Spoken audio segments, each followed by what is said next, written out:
The banquets of the king. Now it happened in the days of Ahasuerus, the Ahasuerus who reigned from India to Kush over 127 provinces. In those days, as King Ahasuerus sat on his royal throne, which was at the citadel in Susa, in the 3rd year of his reign he held a banquet for all his officials and attendants, the army officers of Persia and Media, the nobles and the officials of his provinces, in his presence. At that time he displayed the riches of his royal glory and the splendor of his great majesty for many days, 180 days.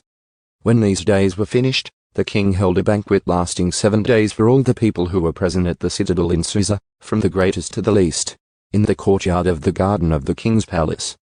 There were curtains of fine white and violet linen held by cords of fine purple linen on silver rings and marble columns, and couches of gold and silver on a mosaic floor of porphyry, marble, mother of pearl, and mineral stones. Drinks were served in golden vessels of various kinds, and the royal wine was plentiful in proportion to the king's bounty. But the drinking was done according to the royal law. There was no compulsion, for so the king had given orders to each official of his household, that he was to do as each person pleased. Queen Vashti also held a banquet for the women in the palace which belonged to King Ahasuerus. Queen Vashti's refusal.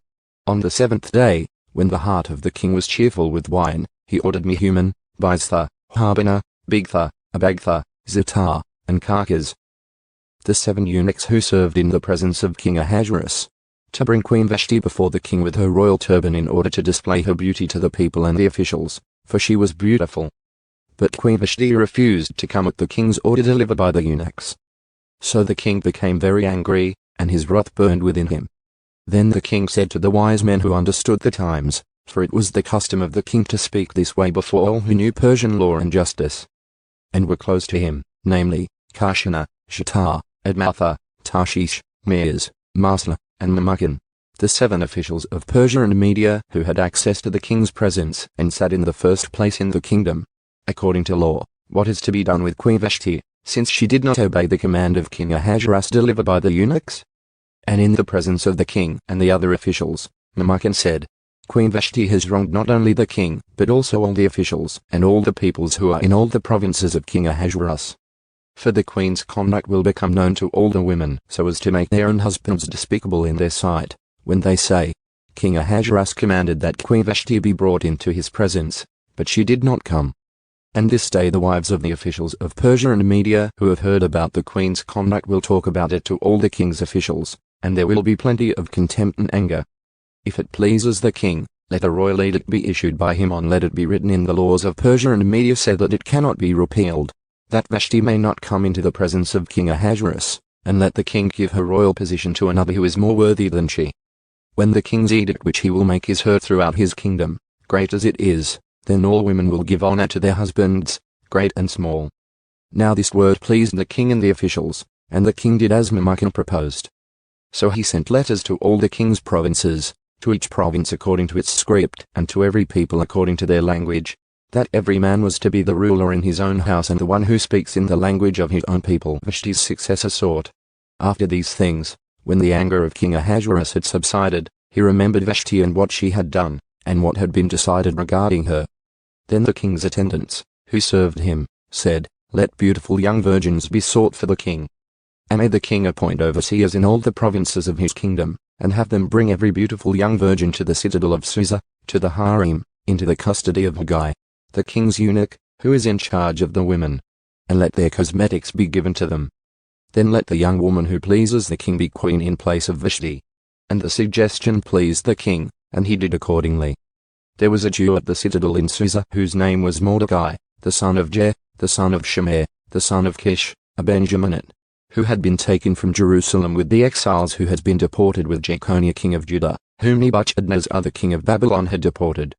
He was the guardian to Hadassah, that is Esther, his uncle's daughter, for she had no father or mother. Now the young woman was beautiful of form and face, and when her father and her mother died, Mordecai took her as his own daughter. Esther finds favor. So it came about, when the command and decree of the king were heard and many young ladies were gathered to the citadel of Susa into the custody of Haggai, that Esther was taken to the king's palace into the custody of Haggai, who was in charge of the women. Now the young lady pleased him and found favor with him. So he quickly provided her with her cosmetics and food, gave her 7 choice female attendants from the king's palace, and transferred her and her attendants to the best place in the harem. Esther did not reveal her people or her kindred, because Mordecai had instructed her that she was not to reveal them. And every day Mordecai walked back and forth in front of the courtyard of the harem to learn how Esther was and what was happening to her. Now when the turn came for each young woman to go into King Ahasuerus, after the end of her 12 months under the regulations for the women, for the days of their beauty treatment were completed as follows: 6 months with oil of myrrh and 6 months with balsam oil and the cosmetics for women. The young woman would go into the king in this way. Anything that she desired was given her to take with her from the harem to the king's palace. In the evening she would enter, and in the morning she would return to the second harem, to the custody of Shashgaz, the king's eunuch who was in charge of the concubines. She would not go into the king again, unless the king delighted in her and she was summoned by name. Now in the turn of Esther, the daughter of Abihail, the uncle of Mordecai, who had taken her as his daughter, came to go into the king. She did not request anything except what Mordecai, the king's eunuch who was in charge of the women, advised. And Esther was finding favor in the eyes of all who saw her. So Esther was taken to King Ahasuerus in his royal palace in the 10th month, which is the month Tebeth, in the 7th year of his reign. Esther becomes queen. The king loved Esther more than all the women, and she found favor and kindness with him more than all the virgins, so that he set the royal turban on her head and made her queen in place of Vashti. Then the king held a great banquet, Esther's banquet, for all his officials and his servants. He also made a holiday for the provinces and gave gifts in proportion to the king's bounty. Now when the virgins were gathered together for the second time, then Mordecai was sitting at the king's gate. Esther still had not revealed her relatives or her people, just as Mordecai had instructed her. For Esther did what Mordecai told her just as she had been under his care. Mordecai saves the king. In those days, while Mordecai was sitting at the king's gate, Bigthan and Teresh, 2 of the king's officials from those who guarded the door, became angry and sought to attack King Ahasuerus. But the plot became known to Mordecai, and he informed Queen Esther, and Esther told the king in Mordecai's name. Then when the plot was investigated and found to be so, they were both hanged on a wooden gallows. And it was written in the book of the Chronicles in the king's presence, Haman's plot against the Jews. After these events King Ahasuerus honored Haman, the son of Hammedatha the Agagite, and promoted him and established his authority over all the officials who were with him. All the king's servants who were at the king's gate bowed down and paid homage to Haman, for so the king had commanded regarding him. But Mordecai neither bowed down nor paid homage. Then the king's servants who were at the king's gate said to Mordecai, "Why are you violating the king's command?" Now it was when they had spoken daily to him and he would not listen to them, that they told Haman to see whether Mordecai's reason would stand. For he had told them that he was a Jew. When Haman saw that Mordecai neither bowed down nor paid homage to him, Haman was filled with rage. But he considered it beneath his dignity to kill Mordecai alone, for they had told him who the people of Mordecai were. So Haman sought to annihilate all the Jews, the people of Mordecai, who were found throughout the kingdom of Ahasuerus. In the 1st month, which is the month Nisan, in the 12th year of King Ahasuerus, Pur, that is the lot, was cast before Haman from day to day and from month to month, until the 12th month, that is the month Adar. Then Haman said to King Ahasuerus, "There is a certain people scattered and dispersed among the peoples in all the provinces of your kingdom. Their laws are different from those of all other people, and they do not comply with the king's laws, so it is not in the king's interest to let them remain. If it is pleasing to the king, let it be decreed that they be eliminated, and I will pay 10,000 talents of silver into the hands of those who carry out the king's business, to put into the king's treasuries." Then the king took his signet ring from his hand and gave it to Haman, the son of Hammedatha the Agagite, the enemy of the Jews. And the king said to Haman, "The silver is yours, and the people also, to do with them as you please." Then the king's scribes were summoned on the 13th day of the 1st month, and it was written just as Haman commanded to the king's satraps, to the governors who were over each province, and to the officials of each people, each province according to its script, each people according to its language, being written in the name of King Ahasuerus, and sealed with the king's signet ring. Letters were sent by couriers to all the king's provinces to annihilate, kill, and destroy all the Jews, both young and old, women and children, in one day, the 13th day of the 12th month, which is the month Adar, and to seize their possessions as plunder. A copy of the edict to be issued as law in every province was published to all the peoples so that they would be ready for this day. The couriers went out, speeded by the king's order, while the decree was issued at the citadel in Susa. And while the king and Haman sat down to drink, the city of Susa was agitated. Esther learns of Haman's plot. When Mordecai learned of everything that had been done, he tore his clothes, put on sackcloth and ashes, and went out into the midst of the city and wailed loudly and bitterly. And he came as far as the king's gate, for no one was to enter the king's gate clothed in sackcloth. In each and every province where the command and decree of the king came, there was great mourning among the Jews, with fasting, weeping, and mourning rites. And many had sackcloth and ashes spread out as a bed. Then Esther's attendants and her eunuchs came and informed her, and the queen was seized by great fear. And she sent garments to clothe Mordecai so that he would remove his sackcloth from him, but he did not accept them. Then Esther summoned Hathach from the king's eunuchs, whom the king had appointed to attend her, and ordered him to go to Mordecai to learn what this mourning was and why it was happening. So Hathach went out to Mordecai in the city square, in front of the king's gate. Mordecai told him everything that had happened to him, and the exact amount of money that Haman had promised to pay to the king's treasuries for the elimination of the Jews. He also gave him a copy of the text of the edict which has been issued in Susa for their annihilation, so that he might show Esther and inform her, and to order her to go in to the king to implore his favor and plead with him for her people.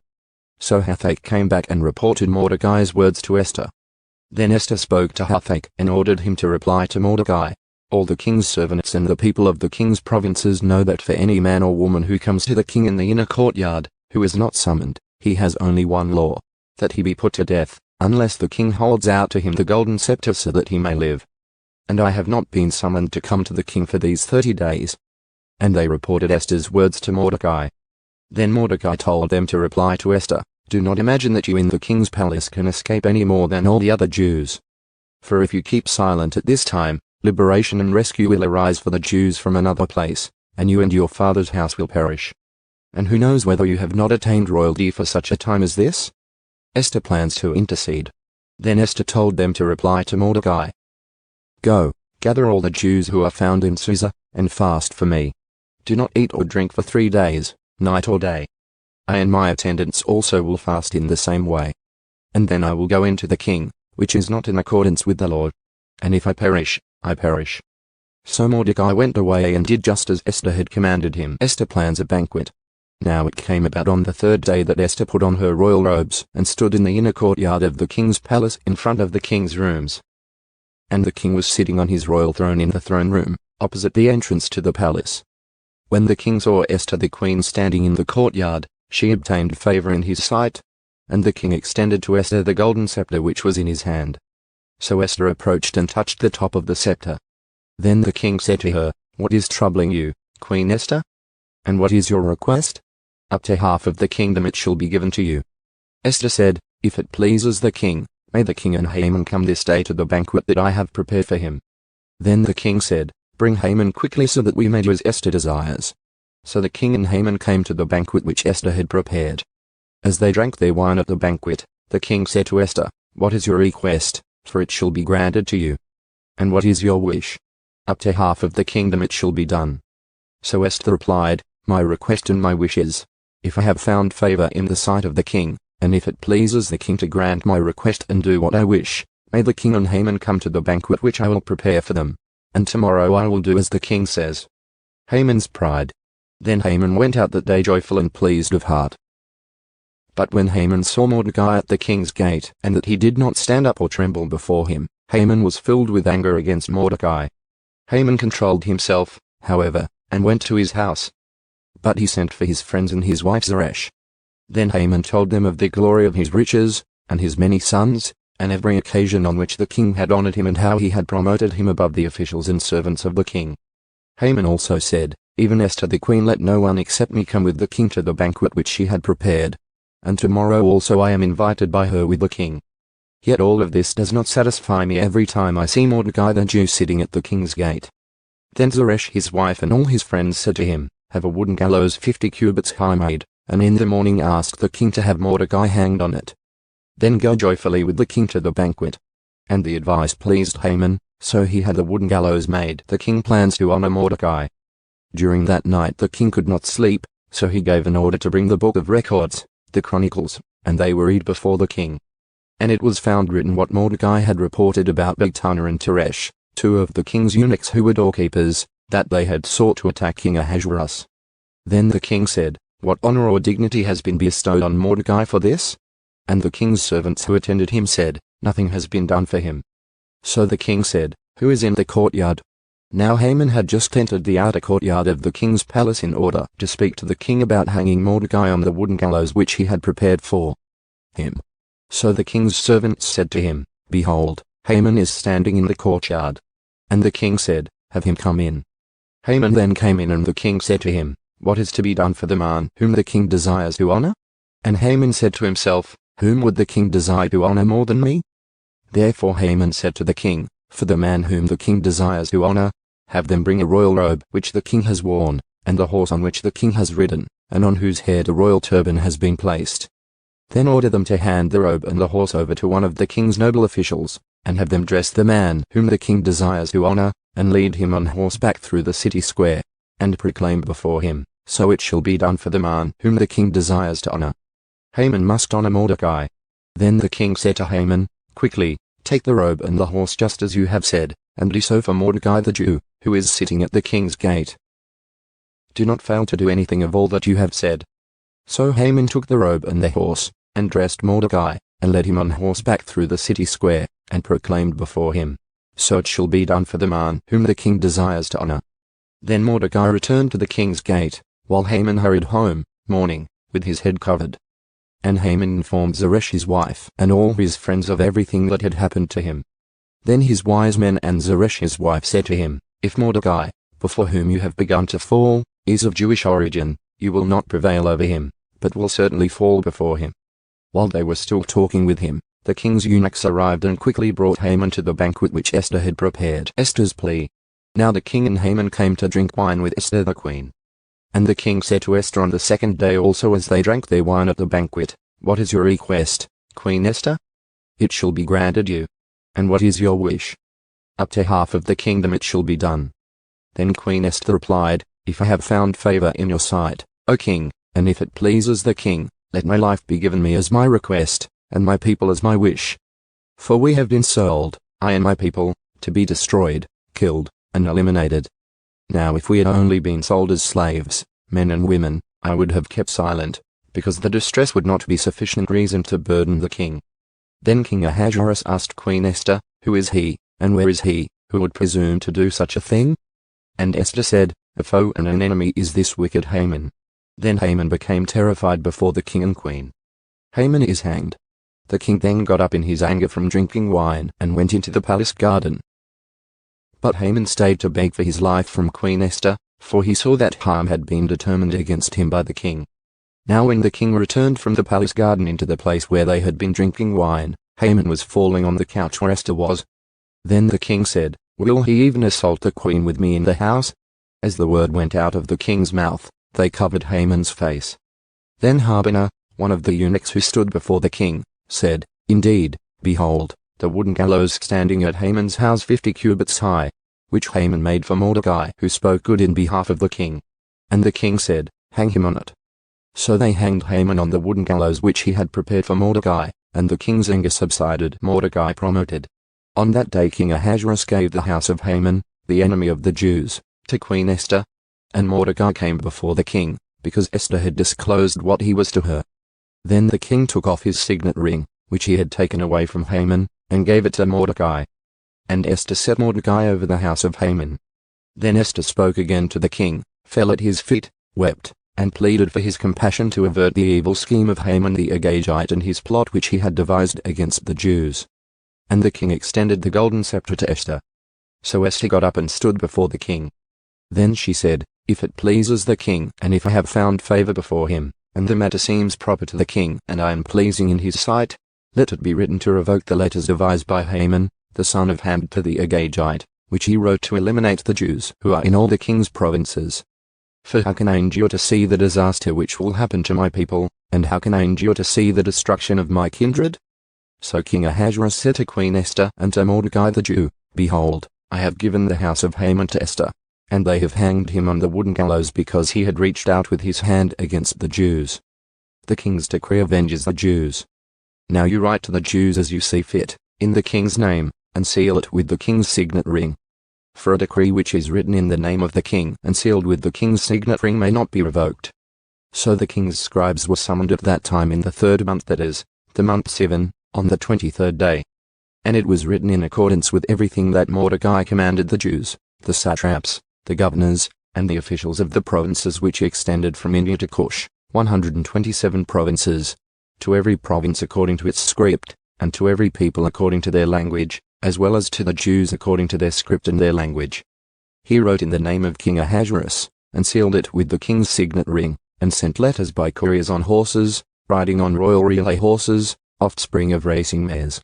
In the letters the king granted the Jews who were in each and every city the right to assemble and to defend their lives, to destroy, kill, and eliminate the entire army of any people or province which was going to attack them, including children and women, and to plunder their spoils.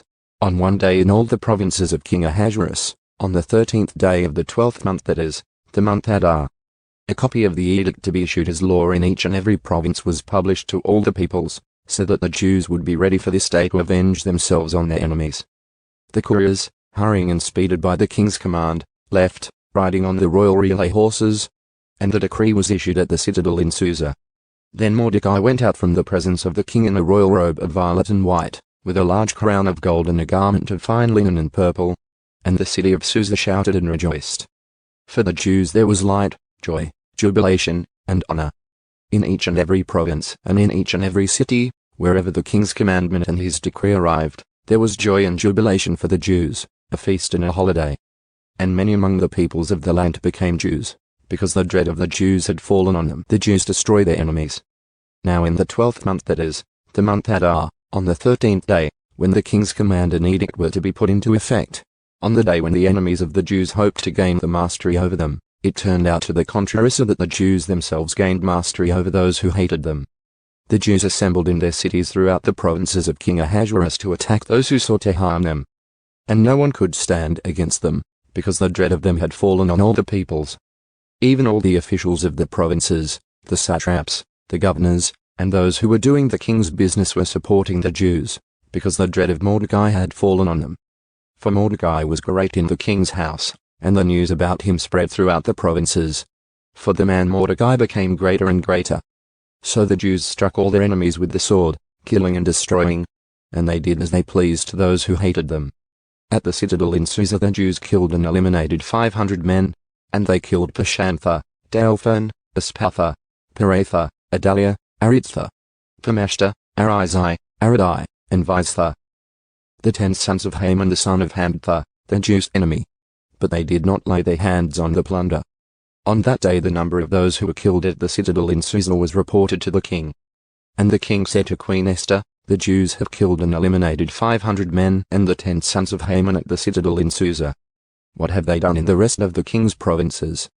Now what is your request? It shall also be granted you. And what is your further wish? It shall also be done. Then Esther said, if it pleases the king, let tomorrow also be granted to the Jews who are in Susa to do according to the edict of today. And let Haman's 10 sons be hanged on the wooden gallows.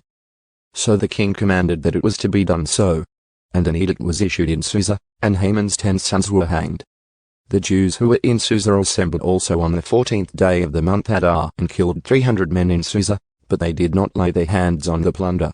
Now the rest of the Jews who were in the king's provinces assembled, to defend their lives and rid themselves of their enemies, and to kill 75,000 of those who hated them. But they did not lay their hands on the plunder.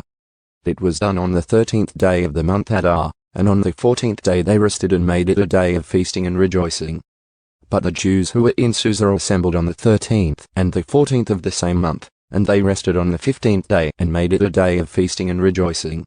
Therefore the Jews of the rural areas, who live in the rural towns, make the 14th day of the month Adar a holiday for rejoicing and feasting and sending portions of food to one another. The feast of Purim instituted.